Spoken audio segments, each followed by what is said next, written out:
Something that is often forgot or maybe even not known is there's a vendor which no one in the game that isn't an engineer, without using hacks or GM powers or something like that, and yes, I'm in the kitchen, it's too hot to sleep, it's quite late as well. But yes, without using GM powers or hacks, you just can't get to it without being an engineer.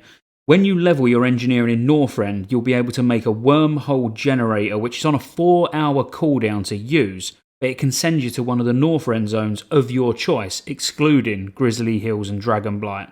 For some reason, I don't know why you can't use those two zones. Now, I want to be completely upfront here and tell you that after scouring old Wowhead posts, the chance of getting this extra option seems so random I couldn't even put a percentage on it. But if it helps you out, it took me around 130 uses of the Wormhole Generator, and this thing has got a 4-hour cooldown. I've even seen comments like this just flat out asking if it's still working during Wrath because they hadn't seen it for so long and they've been so long without it, or people saying they've used it on cooldown for weeks and not seen this option pop up. So what am I talking about, you might ask? Well, on very rare occasion you get an additional option besides just teleporting you to one of the zones. Instead you can choose to go underground.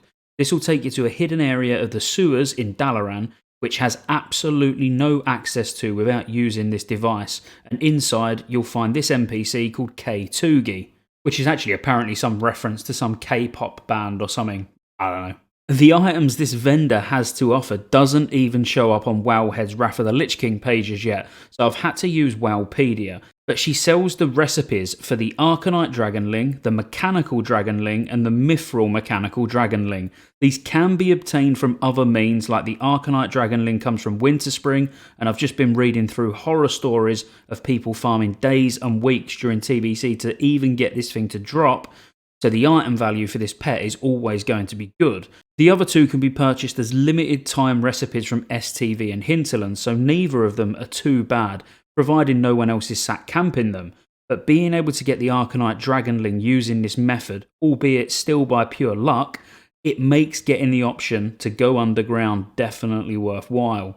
This is something I completely forgot about. It's been a very long time since I even saw this option pop up, and after over 100 attempts of trying to get this option to show up, I started to doubt my own sanity as to whether the option really does exist. But that's it, boys and girls, just a real short one. I can enjoy my massive mug of tea, because that is one monstrous mug. This is not a sponsored video by Sports Direct, by the way. But if you didn't know about that, or you forgot about it, be sure to smash that like button, subscribe to the channel. I'm going to try and cool myself down and then go back to bed. So like and subscribe, roll the outro. There's lots of ways you can support the channel to keep me here putting out World of Warcraft content and covering all future MMOs. Consider joining the channel as a member. You get access to emotes, everyone will know you're a member when you comment on future videos because you get a nice icon next to your name, and you get access to members only videos, which I'll be putting a lot of on the channel throughout the year. Additionally, there's a Patreon link in the description as well. Thank you for watching all the way to the end, and I'll see you on the next one.